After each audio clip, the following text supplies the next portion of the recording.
Cuando pensamos en Big Data, pensamos en grandes compañías, grandes empresas, pero eso obviamente hoy no es así.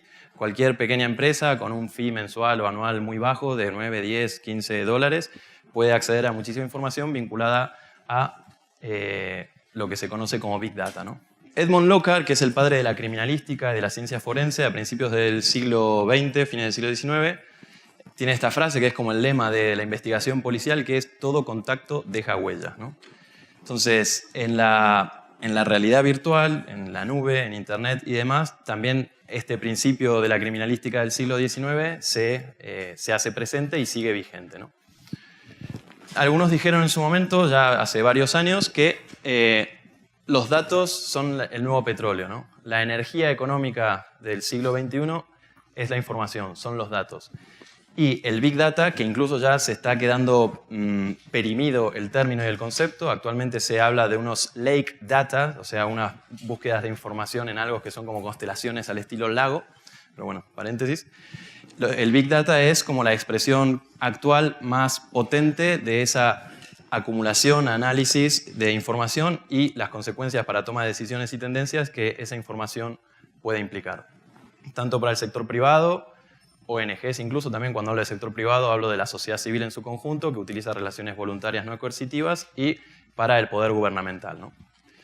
Y actualmente hay un debate entre la legislación norteamericana y europea respecto de cómo afrontar los desafíos, dilemas, problemas, peligros, oportunidades que presenta el Big Data.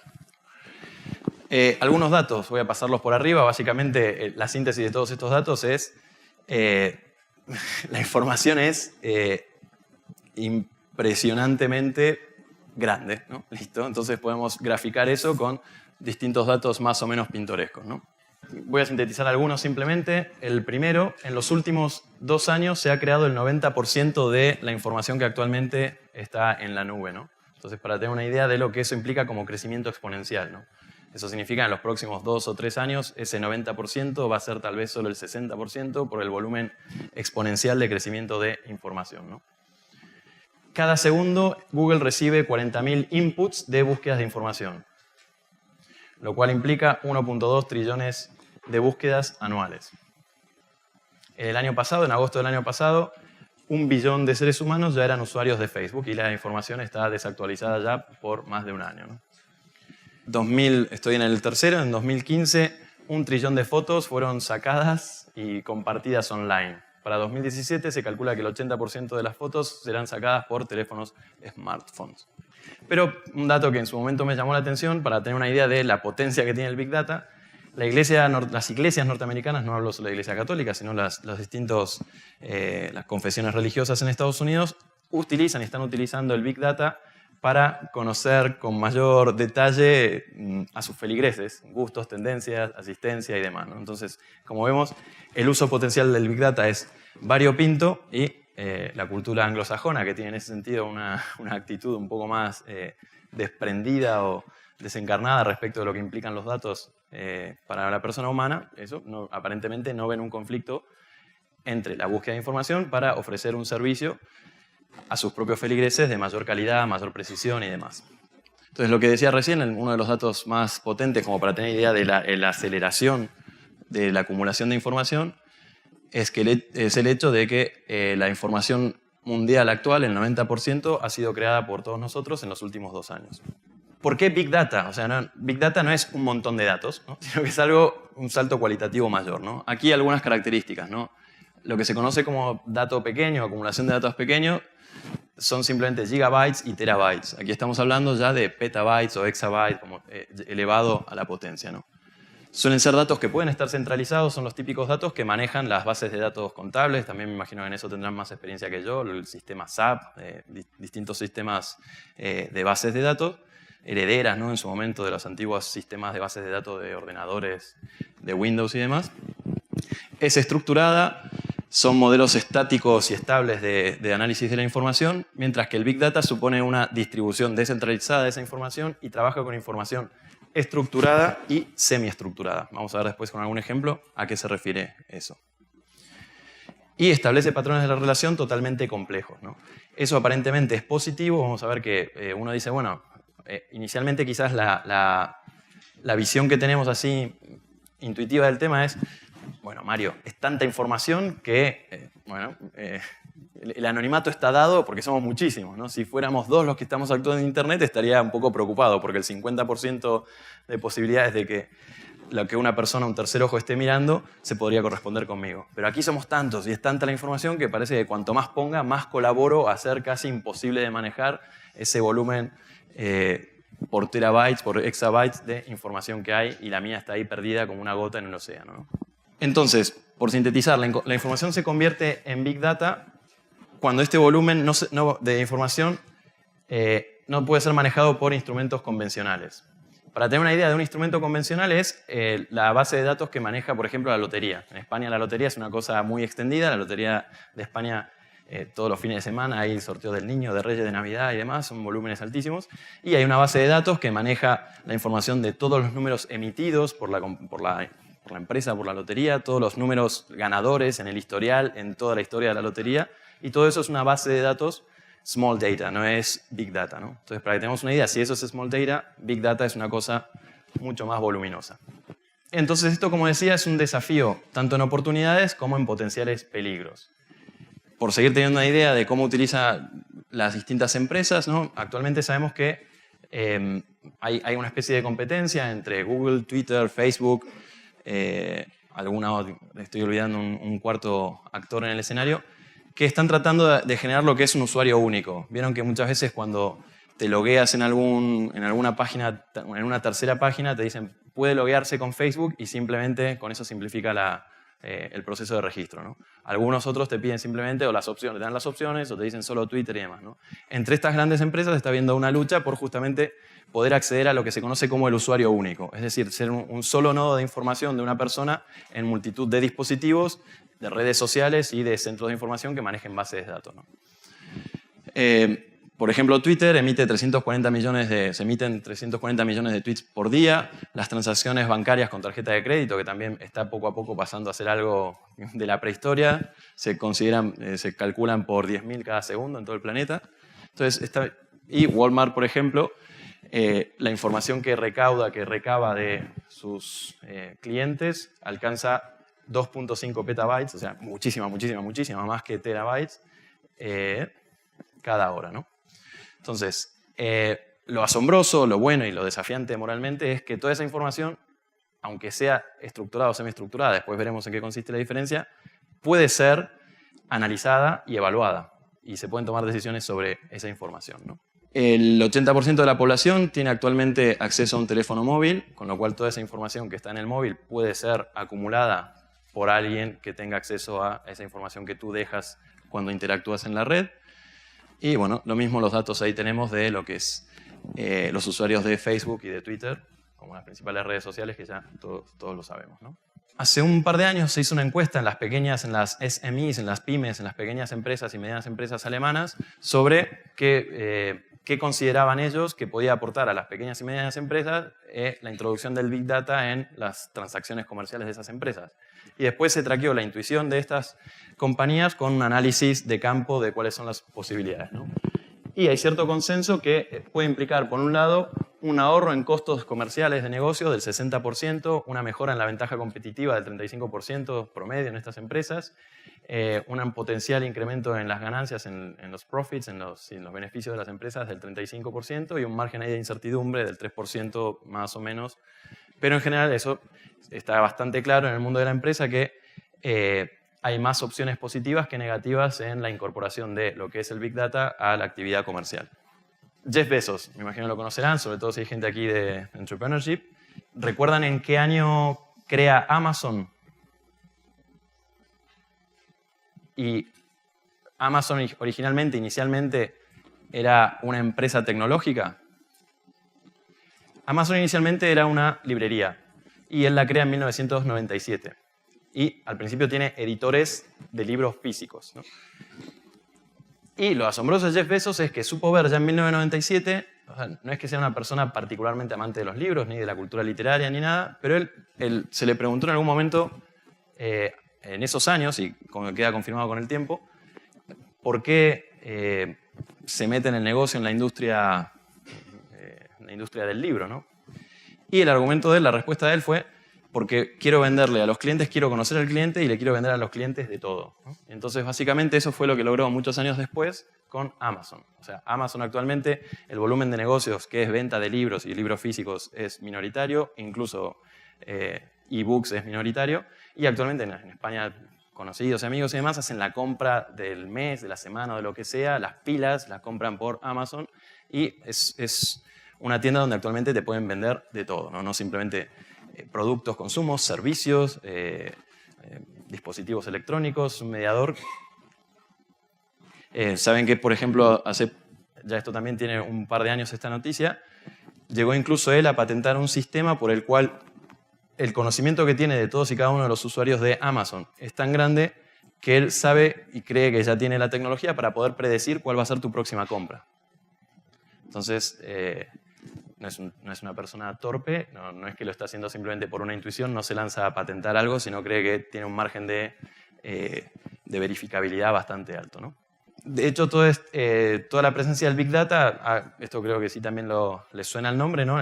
Hay una zona en Silicon Valley que ya es Silicon Beach, que es una especie de extensión de Silicon Valley, donde hay muchísimas startups y compañías vinculadas al mundo de la tecnología y de la tecnología vinculada a los temas de la nube y el Big Data.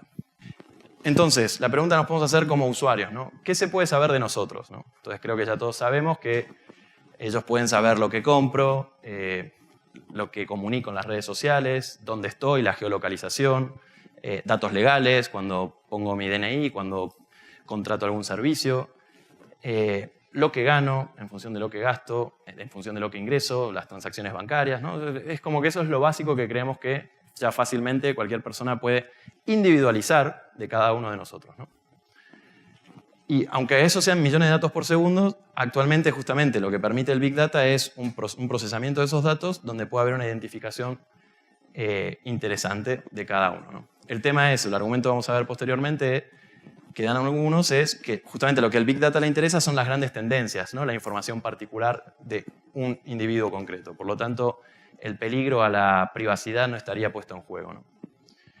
Entonces, sabemos que nos podemos loguear, por ejemplo, en Google con tu perfil de usuario, ¿no? Ahí si uno tiene su fotito aparece y ahí Google puede acceder a alguna información de esa persona que se está logueando que es la misma que esta. O sea, yo abro mi ordenador y digo, bueno, voy a conservar cierto anonimato, no me logueo en Google. ¿Es la misma la información? Intuitivamente no, aquí estaríamos un poco más protegidos, ¿no? Podemos pensar, ¿no? Entonces, si alguno está con ordenador, puede buscar esta página, Panopticlick, y entonces uno ahí puede ver qué es la información a la que se puede acceder, aunque incluso no estés conectado a ninguna red ni nada, ¿no? Tú te buscas en Panopticlick. Bueno, esto es ahora en tiempo real. Me dice que el browser al que estoy conectado tiene un sistema para traquear avisos. El browser también bloquea avisos, los hace invisibles. No bloquea avisos de terceros. Y me protege de la huella digital, el fingerprint. No. Mi browser supuestamente tiene un único fingerprint. Es decir, que aunque esté conectado a la red a la que estoy conectado ahora, es posible identificar los datos de este ordenador, ¿no? Entonces, eso es lo que se conoce como la huella digital, ¿no? Uno, en general, siempre pensamos que lo único que tiene el ordenador, la patente, lo específico es... ¿qué cosa? ¿Qué es lo típico de un ordenador? Las películas de cuando tienen que buscar al criminal o al hacker. Que es supuestamente lo básico que tiene el ordenador que permite identificar a cualquier ordenador en el planeta. El IP, ¿no? Como si fuera la patente, ¿no? En realidad, uno transmite mucho más información y se puede llegar, aunque no tengas acceso al IP, a muchísima más información respecto a un ordenador que permite traquear a ese usuario, ¿no? Entonces, ¿cuál es la información que está siendo transmitida por mi ordenador, aunque no esté conectado a ninguna red social y aunque pudiera incluso enmascarar la IP? El modelo del software. Todos los browsers que tengo, la información de todas las fuentes, por ejemplo, que están en el ordenador, la hora, el time zone, o sea, todo lo que sea información potencial de los distintos gadgets, de los distintos programas que están en mi ordenador, pueden ser conocidos. Y aunque parezca una información bastante anodina, bastante casi anónima, la verdad que la replicación idéntica de toda esta información no es tan voluminosa, no es tan grande como creemos, ¿no? Qué tipo de flash tengo, qué tipo de Java, en qué momento lo actualizo y demás, ¿no? Entonces, si yo quisiera... lo interesante de esta página te dice toda esta información que tú tienes, qué tan único es tu ordenador para una persona que quisiera ver quién es la persona que está en ese ordenador, ¿no? Aquí pone que la huella digital de este ordenador parece ser única entre 134.000 ordenadores, sí, 134.000 usuarios.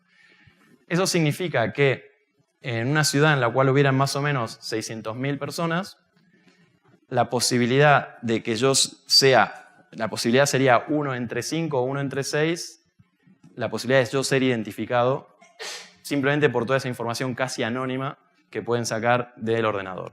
¿Se entiende? Entonces se produce una paradoja. Y si encima saben que hay una cosa que se conoce como Tor, y la Deep Web, la web oculta, ¿no? Inicialmente Tor es un programa que lo que buscaba era, en países donde hay conflictos bélicos y donde se persigue a los ciudadanos y demás, poder tener acceso a la red que preserve el anonimato. Entonces tú puedes buscar mecanismos que enmascaren más a tu ordenador, pero sin embargo, paradójicamente, cuanto más específico es tu protección, más única es tu identidad. Por lo tanto, más fácil es encontrar a esa persona, ¿no? Entonces, se produce ahí una paradoja que cuanto más trabajas por lograr cierto anonimato, más único te conviertes, por lo tanto, más traqueable eres, ¿no? La información que señala esta página web muestra, por ejemplo, mis hábitos los hábitos de búsqueda de Internet, o sea, qué páginas, lo de siempre, no solo las cookies y el historial, sino desde dónde me conecto, en qué horarios, cuánto tiempo me quedo en cada página, cuántas veces vuelvo a esas páginas y demás, ¿no? Entonces, todo el sistema de cookies, incluso actualmente, ¿no? De si uno acepta cookies o no, está totalmente perimido frente a esto es como una especie de persecución gato y el ratón, ¿no?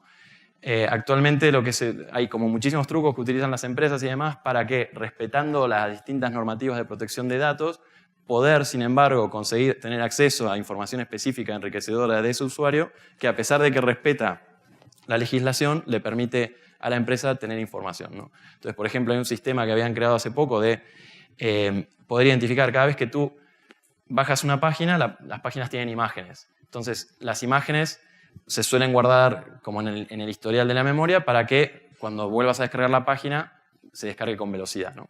Entonces, lo que Google hizo es a esas distintas imágenes darles distintos números. Entonces, cada vez que tú la bajas a tu ordenador, se vuelve a enviar información de que has bajado esa página. Entonces, aunque respeten las cookies y eso permita cierto anonimato, pueden llegar a la misma información de a qué hora te has conectado, a qué página estás conectado y demás, vía las páginas las imágenes de las páginas que uno va visitando, ¿no?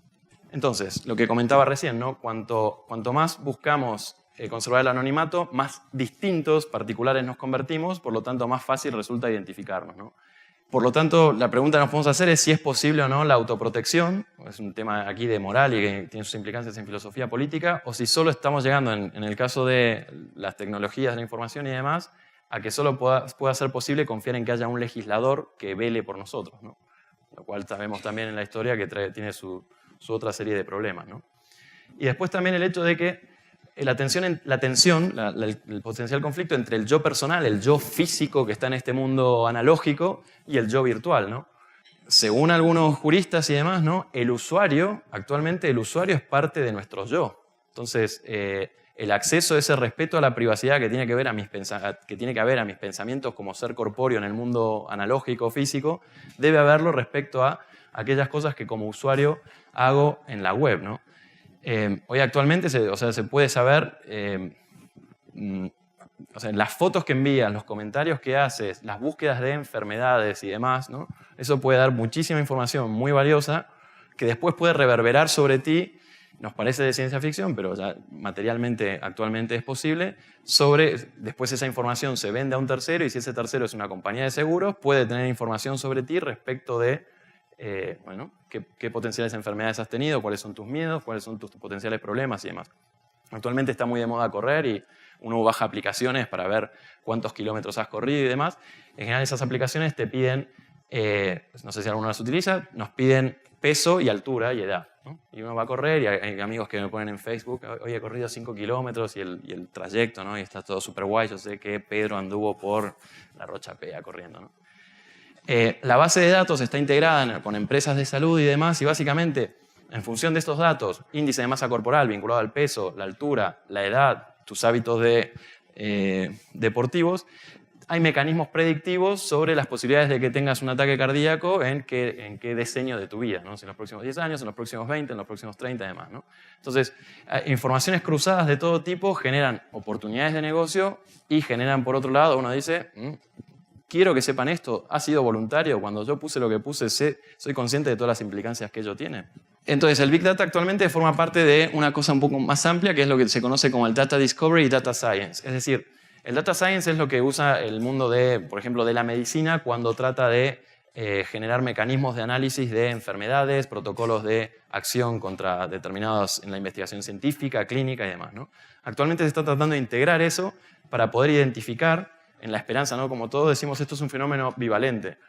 Si la medicina se pudiera personalizar, que esto ya lo habrán escuchado, ¿no? Y Angelina Jolie, creo que el caso de Angelina Jolie ha sido muy útil para que la gente entienda de qué va esto, de que tengan información específica de por dónde te aprieta a ti el zapato para ver cómo actuar, así como se está buscando venderte un producto antes que decidas comprarlo, cómo podemos curarte de una enfermedad que todavía no tienes, ¿no? Entonces, la acción integrada del Big Data con el Data Science, por ejemplo, y el Data Discovery apunta a eso, ¿no? A tratar de personalizar, por ejemplo, la investigación científica sobre el área de la salud con seres humanos concretos que puedan necesitar o demandar algún tipo de bien respecto a la salud, ¿no? Entonces, por simplificar, ¿qué se puede saber de cada uno de nosotros? Mucho más de lo que creíamos que se sabe habitualmente, ¿no? En estas reuniones tecnológicas se está produciendo una situación también, desde el punto de vista de la filosofía moral, interesante, ¿no? ¿Vieron las típicas reuniones de geek, de tecnología? Y esas reuniones a veces un poco informales que hacen los hackers, comentan los hackers que se acercan directivos de grandes empresas tecnológicas a tratar de enterarse, ¿no? De la parte del departamento de Big Data de la empresa, ¿no? Están constantemente al gato y al ratón tratando de ver cuáles son las nuevas tendencias, cuáles son las nuevas capacidades que descubre el mundo hacker, la cultura hacker, la tribu hacker, para ellos también poder incorporar ese know-how a la cultura del mundo de la empresa, ¿no? Entonces, claro, en general los hackers, algunos son figuras paradójicas, ¿no? Que muchos tienen una especie de celo, al mismo tiempo que hacen lo que hacen, tienen una especie de celo por la privacidad y lo hacen para denunciar el peligro y el atentado a la privacidad que hay en el mundo contemporáneo y demás, ¿no? Entonces, de algún modo, son antimercado porque quieren salvar la privacidad de la persona, ¿no? No son así colectivistas, aunque tengan sesgos vinculados al pensamiento intervencionista. O sea, son la verdad una especie, y también desconfían del gobierno. Entonces, son figuras bastante simpáticas, ¿no? Son como los piratas del mundo moderno, en algún sentido. Y entonces el mundo de la empresa sabe que ahí hay como un nicho de conocimiento que les puede servir a ellos para acceder a información y ellos denuncian o algunas relaciones se convierten en relaciones amistosas, ¿no? Como las típicas películas de persecución y al mismo tiempo de interés por conocer a la otra parte, ¿no? Entonces, de algún modo, el mundo de la tecnología y de la información actualmente están replicando en muchos sentidos y esto ya el hombre del siglo XX lo sabe, en lo que fue el telón de acero, ¿no? Y esas búsquedas constantes de el bloque soviético generaba algo y el bloque occidental generaba una especie de contrarréplica o una contramedida. Y después los otros generaron una nueva medida y de nuevo una contramedida. Y ahora pasamos al contraataque y demás. Actualmente, entre el ámbito sobre todo en Europa, entre el ámbito legal de la legislación, el ámbito del mundo de las grandes empresas tecnológicas y el ámbito de estos hackers y demás, está viendo un poco ese juego ahí a tres bandas. Entonces, lo que decía antes, ¿no? Algunas de las cosas que pueden saber, si uso o no Java, qué Java uso, los plugs que utilizo, las horas de conexión, los sitios de conexión, todos los típicos historiales y demás, ¿no? Y todo eso se va asociando a esa persona y, claro, cuanto más interactúas, más fácil es generar la identificación de ese sujeto y más fácil es eso ir dejando huellas, ¿no? Las empresas pueden saber de una persona todo el entorno tecnológico de todo lo que yo estoy haciendo, ¿no?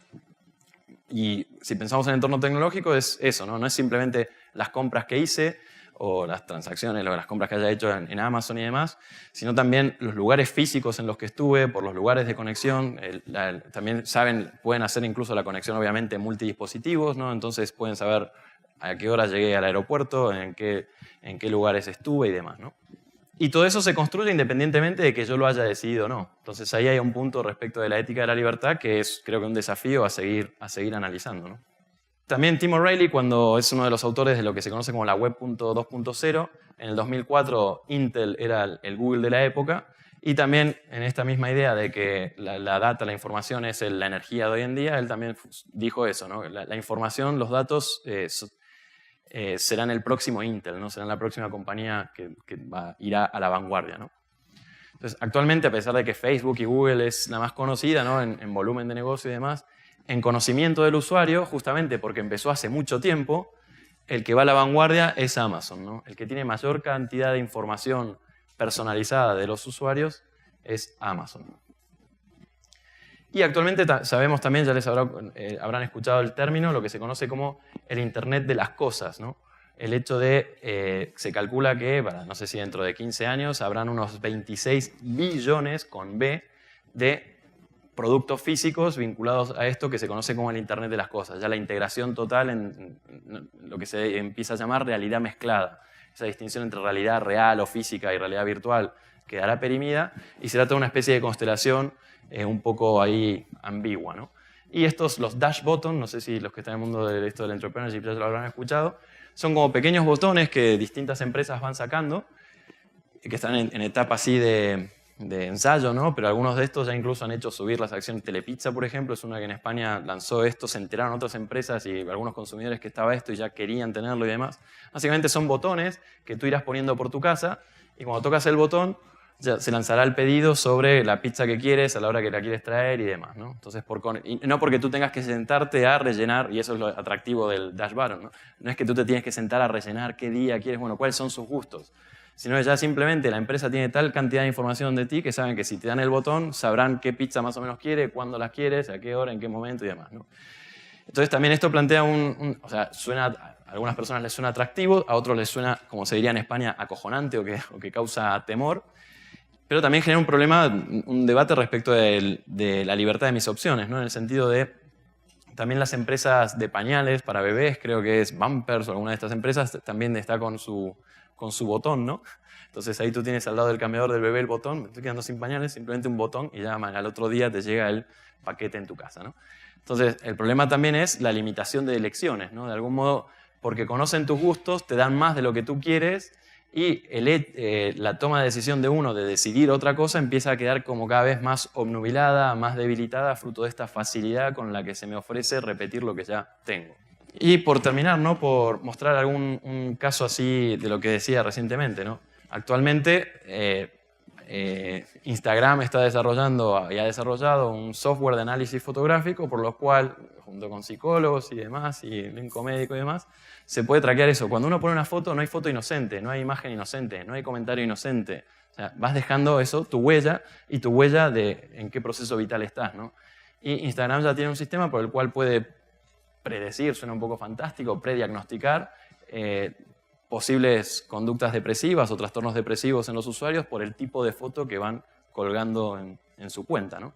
Entonces, que sepamos eso, la información que vamos dejando es una información que potencialmente deja mucho más de lo que yo creo que deja, ¿no?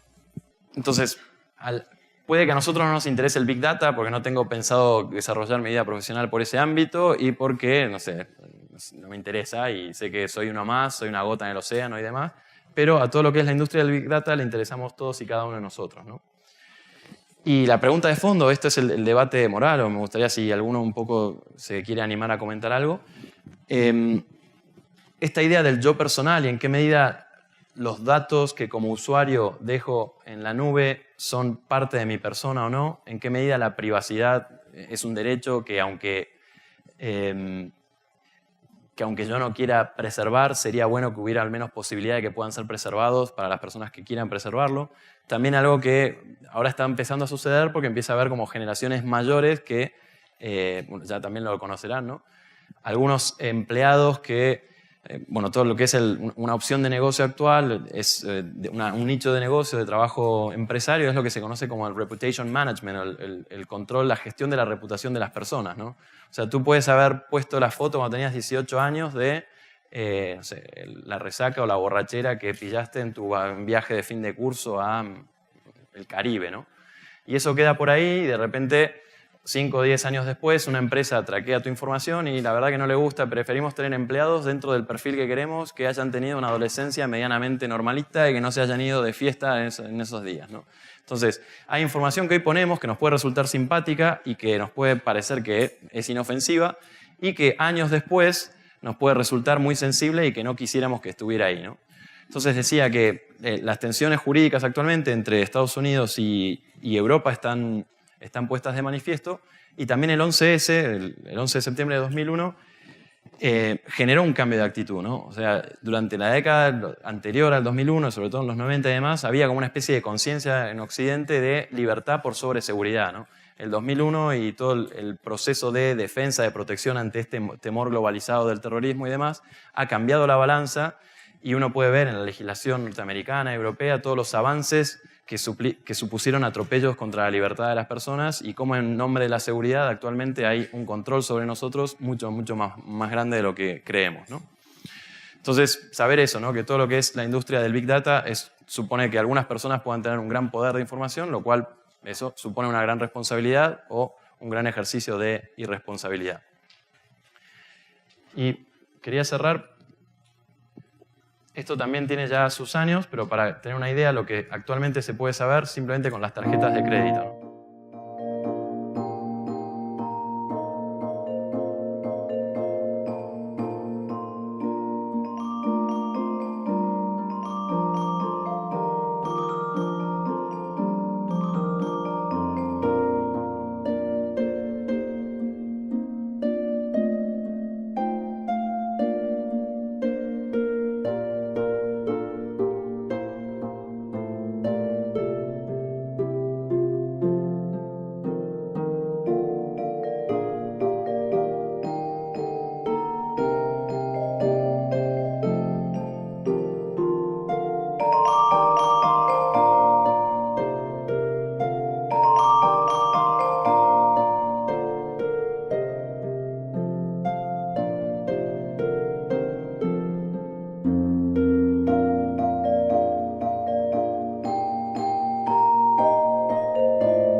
Se puede establecer cierto paralelismo entre la esclavitud norteamericana y lo que nos está pasando con los datos, en el sentido de que mucho de lo que hacemos es fruto de nuestro trabajo y está permitiendo, es como cuando un esclavo tenía que arar la propiedad de otro, ¿no? Lo que estamos haciendo está generando un valor económico de algo que nosotros a lo cual no podemos tener acceso, ¿no?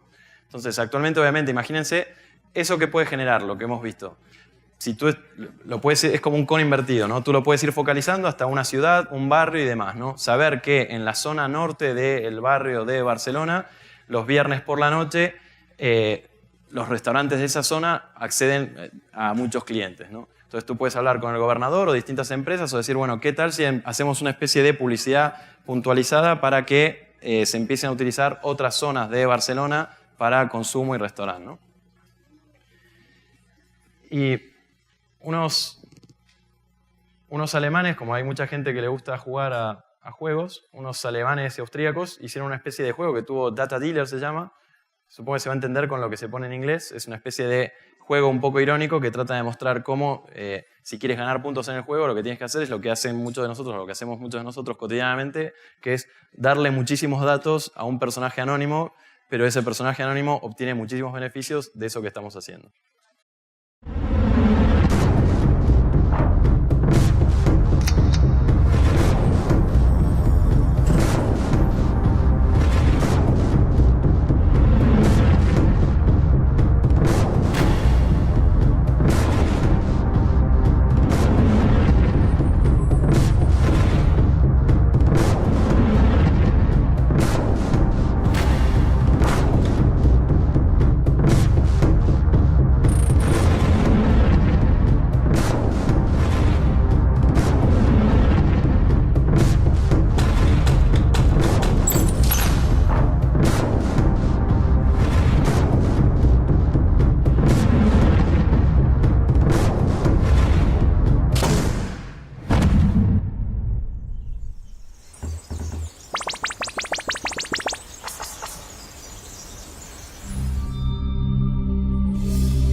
Bueno, básicamente lo que el juego trata de mostrar es ponernos nosotros del lado de conseguir eso, ganar puntos consiguiendo información de otras personas, ¿no? En su momento fue una cosa que en el centro de Europa bastante choqueante entre los adolescentes, y la idea fue eso, tratar de generar conciencia sobre lo que es algo que es intangible, pero que hace a la intimidad de las personas, a la privacidad de las personas. Bueno, quería simplemente eso, que vieran hay todo otro punto para analizar también potencialmente problemático, que sería qué hace el poder gubernamental con esto, ¿no? Porque también mucha de esa, por ejemplo, toda la información, actualmente hay una cosa después del 11S, que es el Patriot Act, y toda la información que circula en la red en tiempo real, tanto que pase por redes norteamericanas, el gobierno norteamericano la filtra y la puede observar o la observa de hecho, ¿no? Entonces también hay todo un problema ahí de vinculación entre grandes empresas tecnológicas y el control gubernamental, que supuestamente es para conservar la paz y la seguridad, pero que es información que puede ser utilizada potencialmente para cualquier otra cosa, ¿no?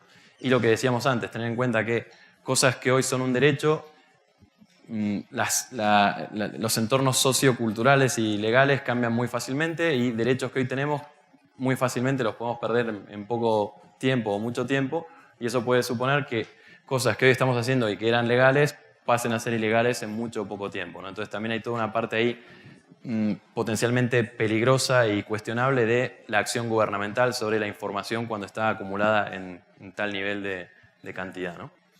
Bueno, damos por cerrada la sesión.